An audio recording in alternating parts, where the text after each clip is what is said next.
2 months ago, I paid £34,800 for this BMW M4 Competition from Copart, the UK's biggest salvage auction, but just 2 hours after having the car delivered to my home on my driveway, somebody came along and set it on fire.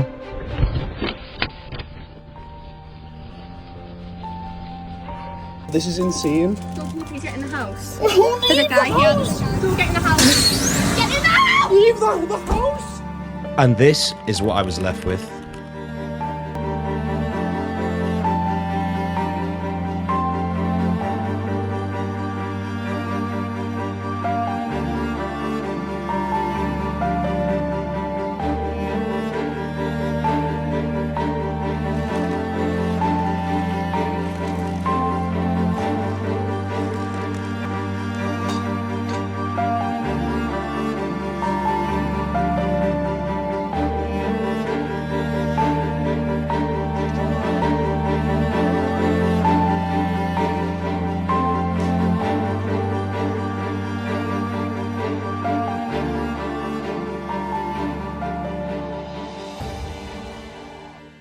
When most of this was recorded was just very soon after the car had been set on fire, and I really was not in the mood to be sitting there talking to the camera and stuff, just because I wasn't in the best of moods.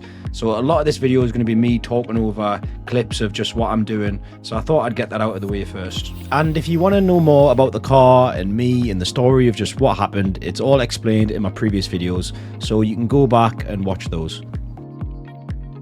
When I initially bought this car from Copart, the damage was to the passenger side, and the passenger door was heavily dinted in, and because of this the window glass was also smashed. So when the car was set on fire, that fire has just instantly spread through that open window and just annihilated the whole interior, so nothing was left on the interior at all. You're talking all of the modules were burned, every single bit of leather was burned, the rear seats, the rear door cards, everything. And the hardest part to tackle was just removing the seats. The very first thing was the hardest, because obviously the seats are electric and we weren't able to move them back and forward at all. So we had to angle grind the seats off of the rails and then angle grind the seat rails open to be able to get to the bolts to remove the seat rails. And then we could remove the dashboard, the center console, the heater box I'm removing here, and then we could start to remove the carpets once all of this was removed. Right, so we stripped most of the interior out, got the dashboard out, the dashboard frame out, got the seats out. The seats were actually stuck in there because obviously you need to move them forward and backwards to get the screws. So we've had to cut the seats. I'm going to have to cut these rails out to get the rest of the screws. I'm going to take all the carpets out, take the rear seats out, and all of the interior needs to come out basically because everything in here is just burned.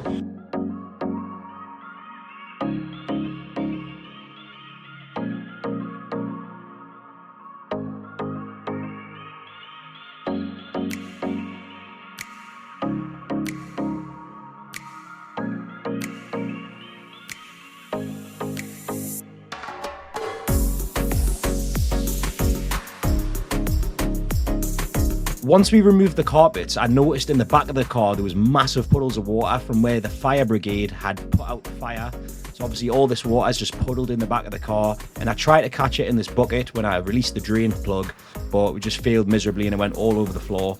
And everything about this car, taking this car apart, was an absolute mess. All the fire pieces crumbling everywhere, the smell. It was honestly just a nightmare, and having to angle grind through everything kept bringing back smells of when the car was on fire, and that really was not enjoyable at all because I had to be using that angle grinder for near enough everything. Now with the seats removed, the dashboard removed, and the carpets removed, the only thing left really is the wiring looms and the modules. So here I'm just removing the wiring loom so we can have this interior fully stripped out. And other than the wiring loom and the modules, there's really nothing else. You've just got the rear seats, the rear door cards, and there's a couple air guides on the floor which direct the air around the car, but other than that there's nothing. And you can see here we're just hoovering up the rest of the debris. Now, since I had removed the engine and the complete subframe and all of the rear subframe and suspension, we had to find a way to maneuver the car since it was just a bare shell. So we managed to get 2 scaffolding poles which were welded together, as well as some rubber wheels which I got from eBay for like £35. We welded these wheels to the scaffolding pole, as well as a handlebar which we made out of scaffolding pole as well, so we could then drop the car onto this contraption and hopefully be able to pull it around. And this did actually work, and it's still held up until the time that I'm recording this video. Now, at this point, because the car was stuck inside of the garage, the smell was the biggest problem. So our goal here was just to remove as much of the fire damage as possible. So this meant the carbon roof had to be removed. Thousands of pounds worth of carbon fiber just being hammered and chiseled away.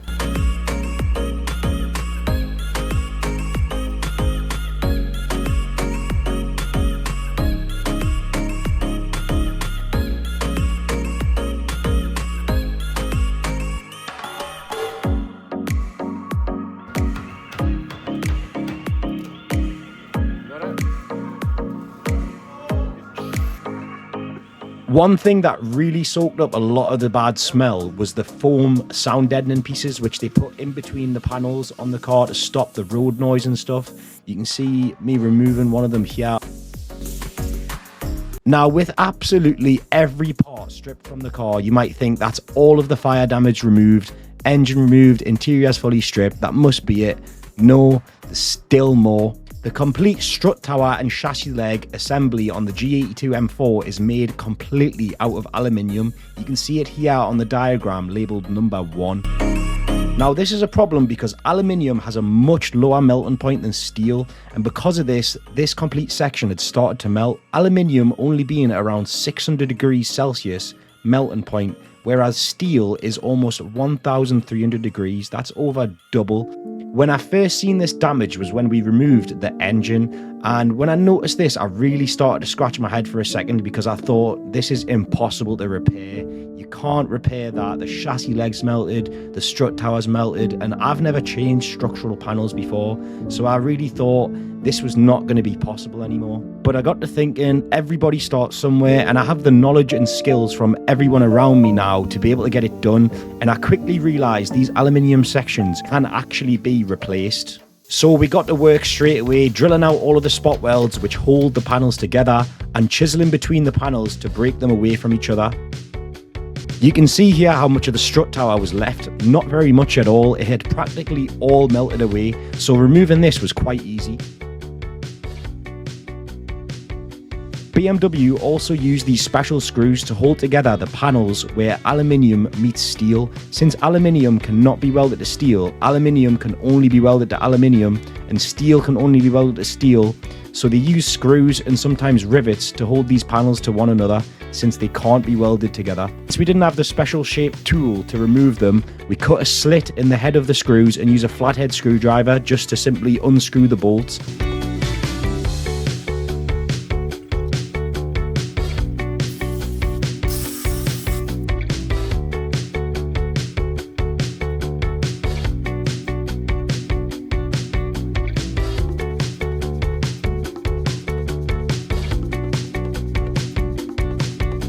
Once we've cut a slit in all of the heads of these structural screws and unscrewed them with the flathead screwdriver, the panel's then finally released from the rest of the car, and we can simply just wiggle it loose and pull it away from the car, and that was the first structural piece removed from the M4. Here you can actually see the extent of the melting to the chassis leg on the M4. You can see it's just completely started to melt away, and this is on the passenger side. On the driver's side, it was the strut tower, which was quite heavily melted. You can see here, I was just able to poke through it with a flathead screwdriver, and with a couple hits from the hammer, it started to break away very easily, so you can see how weak this aluminium had become from the heat. At this point as well, absolutely everyone who I asked and showed this to said, no, there's no way you should bother fixing that. It can't be done, yada, yada, yada, but that just went straight in one ear and out the other because I knew what I wanted to do, and that is just to fix this car no matter what it takes. Now onto the chassis leg. Since this is melted, it has to be removed, and it's held in the same way with the special screws, and they also use rivets, and the only way to remove the rivets is by drilling them out, which you can see me doing here. The chassis leg is also very big and awkward, so to make life easier, we cut it in half using a saw, and this just made it easier to work around and remove, since when it's a smaller piece, it's just easier to work with.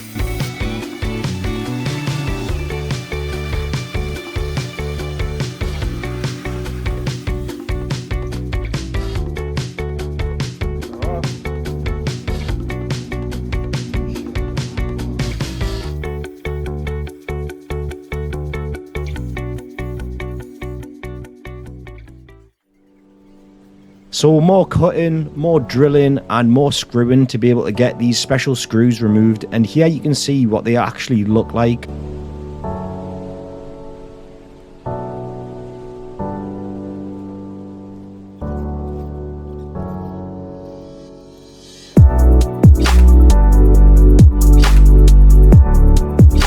The aluminium strut tower on the driver's side didn't melt as near as much as it did on the passenger side, and this was a lot more time consuming to remove since it was held in by so many rivets which are made out of very strong steel, and because it's made out of very strong steel, they require very expensive drill bits to be able to drill through them and remove them, and they burn through these drill bits very quick, so not only was it time consuming, it was pretty expensive to remove this as well.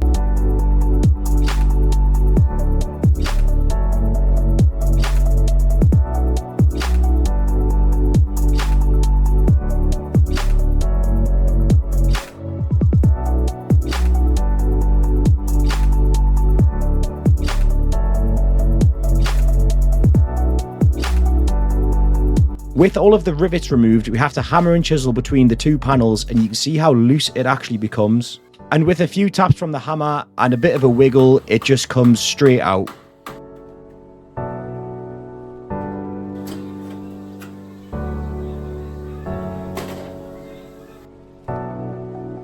I used a cut brush attached to a drill to clean up a lot of the surfaces on the shell, and it did do a really good job. You can see on the chassis leg here how quickly it cleans it up. At this point I thought we were going to keep the chassis leg and just replace the strut tower on the driver's side since it didn't have any visible damage, but I later came to the decision it'll have been weakened heavily and it needs to be removed, which you can see me doing here.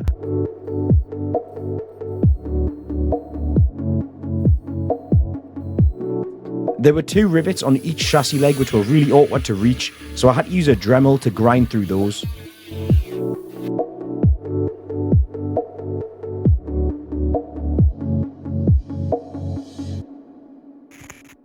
With this chassis leg removed, that was it. That's all of the damaged aluminium sections finally removed. There's a lot of fire residue and paint damage in hard to reach places, so to clean the chassis properly I had a few options: ice blasting, sandblasting, or acid dipping. I couldn't really afford the acid dip or ice blasting as they're quite costly, so I decided to go out and buy a sandblaster and do it myself. Here you can see I'm assembling the sandblaster, and I did actually try a different one to this before I bought this one, but it wasn't as powerful. You can see that I'm pouring the sand out of the first sandblaster that I used here. You do actually have to wear a full body protective suit and a face mask when sandblasting, as the high pressure from the blaster throws sand absolutely everywhere and it can be quite dangerous, so you definitely want to be well protected if you ever think about doing this. I was wearing a face mask and a set of goggles underneath, but the sand still managed to get underneath the goggles, underneath the mask, into my eyeballs, so it really does get absolutely everywhere. So I've just been sandblasting the front of the shell, and you can see here the difference. So I've just done a little test spot in here, cleaned up this little pocket. Still got little bits to go over, but I've got the thick of the dirt out of there. If you look compared to the underneath, how different it is on the bottom, still full of rust and dirt. But here it literally looks brand new near enough. As you can see down here how quickly it's rusted, because it's been outside for a couple of days, but we still had a tarp over it, but just the moisture getting to it has brought this surface rust. It's not really going to do any harm, but it just means you're going to have to clean it off again. So just getting it all cleaned up, then we're going to chuck some primer on it, so that's going to stop the rust getting to it, and then it'll be alright to be left outside.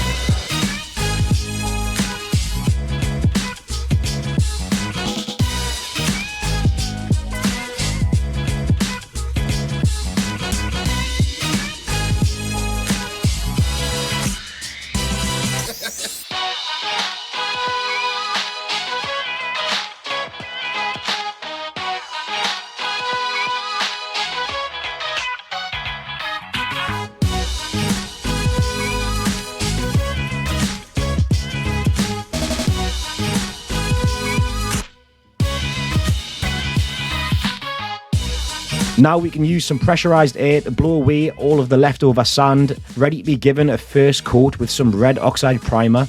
There will be more coats of primer on top of this red oxide primer, but this is just a very bottom layer to give the metal a layer of protection from corrosion and rust.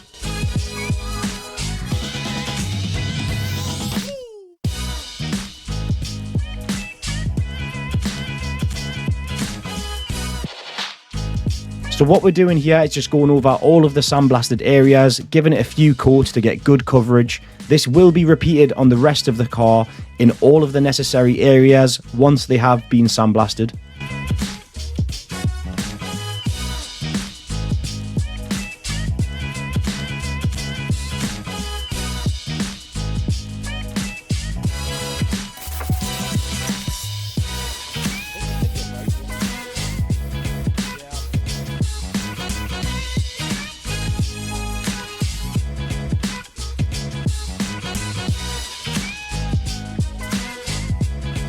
And now, I mean, just look at the car now compared to it was like just a few days before. Everything seems so much less impossible.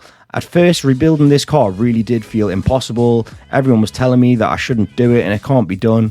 But at this point now, looking at it here, I can really see the vision, and I hope you can too. If you've made it this far in the video, you must be interested enough in what I'm doing. So I thought I'd just share how difficult all of this really has been for me right from the start. If you've watched my TikToks, you might think what a lot of people have commented. He just doesn't seem bothered, but let me tell you, this is easily one of the hardest things I've ever had to do. I've just put on a brave face. Mentally, I wanted to give up. I've considered if fixing cars was even what I wanted to do anymore. Since I lost near enough all of my money, I just didn't really see how I was going to even buy cars to fix in the first place.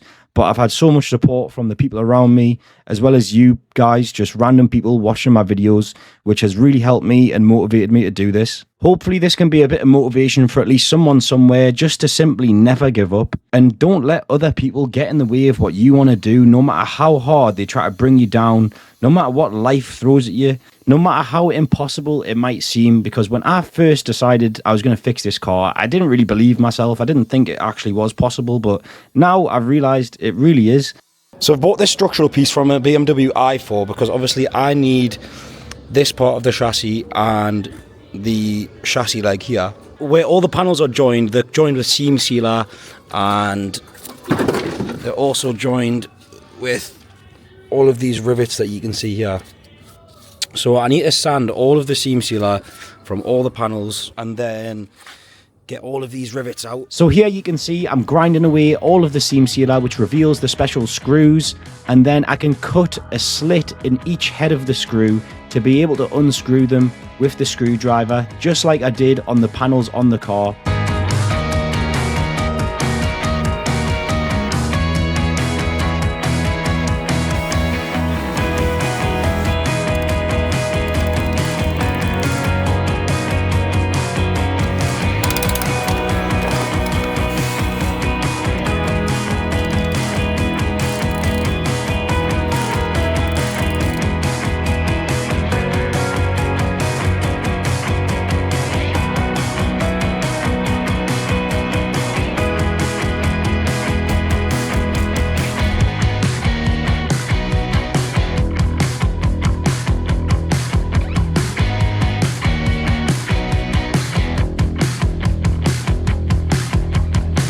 With the structural piece finally removed, I then had to go over all of the sections where it connects to the panels.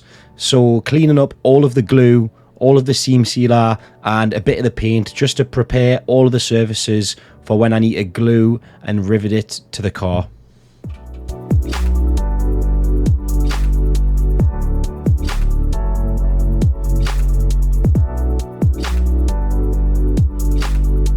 With that chassis piece all prepped and sanded down, I could then start to sandblast the rest of the interior of the car and a couple bits on the outside. I did also have to go over all of the roof bearers. You can see they were absolutely covered in soot, and on the top of the car as well, it even got in between the roof and the panels. So all of this had to be blasted.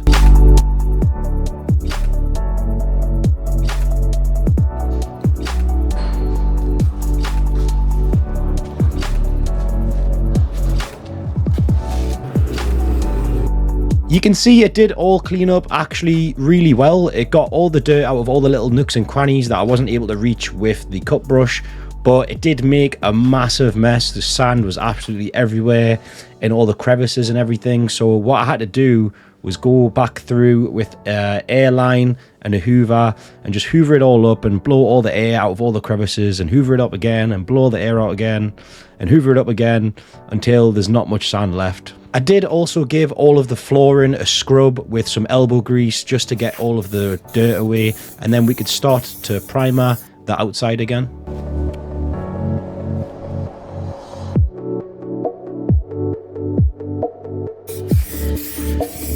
It's not far off the colour, that is it? Yeah.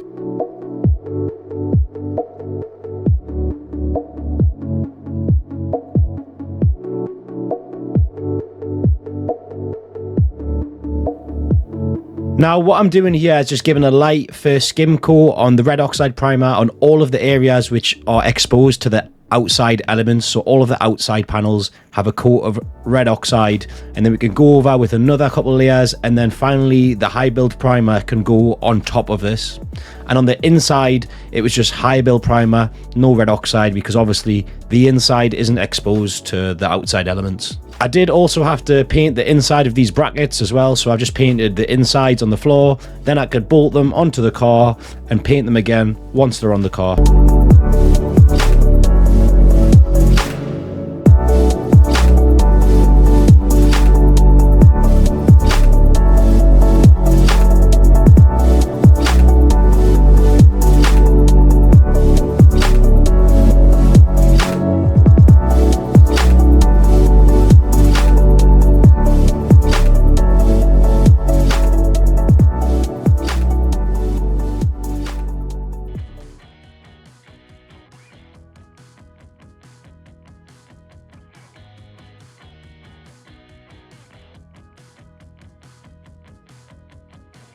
So now that's the full shell covered with a layer of primer. I've went over all of the front, I've done the roof bearers on the top, I've done the inside firewall and about halfway to where your feet go there. Also done like all on the roof areas because the fire had rose, and anywhere high up basically was quite badly burnt, all the paint and stuff. So I've done all of the rears on the interior, most of the inside, and all of the front, but it doesn't even really look like it's been on fire now, so it's made a world of a difference, that has. And then here is the structural piece for the passenger side, which sits in there like that, so that'll go there, and we need another one for the other side. But at this point now it's really starting to look like a car again. It doesn't look like it's been on fire, and yeah, I'm really happy with the progress we've made. This is only primer though, so obviously this all needs to be going over once again with the actual colour of the car. You can see here the difference.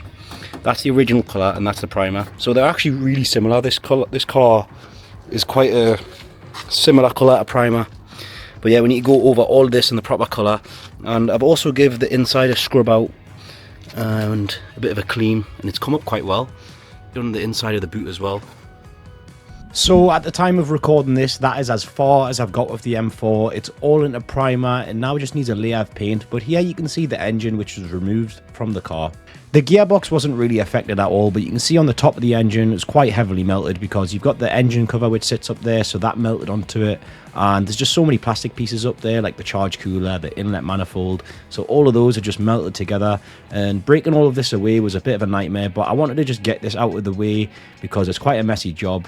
My aim was to just split everything apart, so the engine away from the gearbox, the turbos off, the cats off, and just get all of the burn damage off that I can, because my plan is to sell this engine, and if anyone's interested in buying it, just shoot me a message. The internals on this engine definitely will be alright. It still turns over perfectly fine, but it probably just wants all the plastic chain guides changing and fully taken apart and cleaned up properly. But I don't really feel like rebuilding this engine, just because I'm going to try and get a breaker car, and I think that car that I get is going to have an engine in it anyway, so I don't think I'm going to need this, and I've already got so much work to do. I don't really feel like having my very first engine rebuild being a 3-litre M4 Competition engine. So maybe sometime in the future I'll tackle an engine rebuild, but not right now. I fucking hate lifting the fucking things. It's just ridiculous, mate. What the fuck is in here? Now this was the hardest bit to remove. I've cut it up quite a lot, but these bolts for this inlet manifold were buried so deep in plastic. I had to hammer and chisel so much, but finally I got all of the bolts exposed and I could remove it. Then next it was the turbos. This car actually has 2 turbos and they're both massive turbos as well. And they're actually both connected to the manifolds. You can see here, it's all one piece, the turbo and the manifold, which is quite interesting. I've not really removed a turbo like that before. I don't really ever dabble in engine work, to be honest. I've done the odd turbo upgrade and changing injectors and stuff, but I've never really stripped an engine down too far. I've changed rocker covers and stuff, but nothing like this. I've never done something like this before. So that was the bulk of the things detached from the engine block, the turbos, the cats, the gearbox. Now making it a lot easier to move around, and I can move this to my garage. So we've got the engine fully stripped down. We've took the inlet manifold off, which was absolutely melted to bits. I've tried to clean up the rocker cover as much as I can. You can see, you can sort of make out what it is. I've also took the turbos off. We took the engine mounts off and the gearbox as well. The gearbox is in quite alright condition. Took the cats off as well. You can see the cats here. And then both the turbos. The turbos should probably be able to be used again. They might need reconditioned. And the gearbox should be alright. We've obviously got the torque converter as well. But that's pretty much going to be it. So that is going to be it for this video, and now it's just a waiting game for a parts car so I can get all of the parts to be able to fix the M4. I do have other cars that I'm working on, and I have actually just got myself a unit to work from, so there is a lot more going on behind the scenes, and there'll be a lot more videos coming very shortly, so stay tuned for those. And if you've made it all the way to the end of this video, thank you very much for watching, and I'll see you in the next one.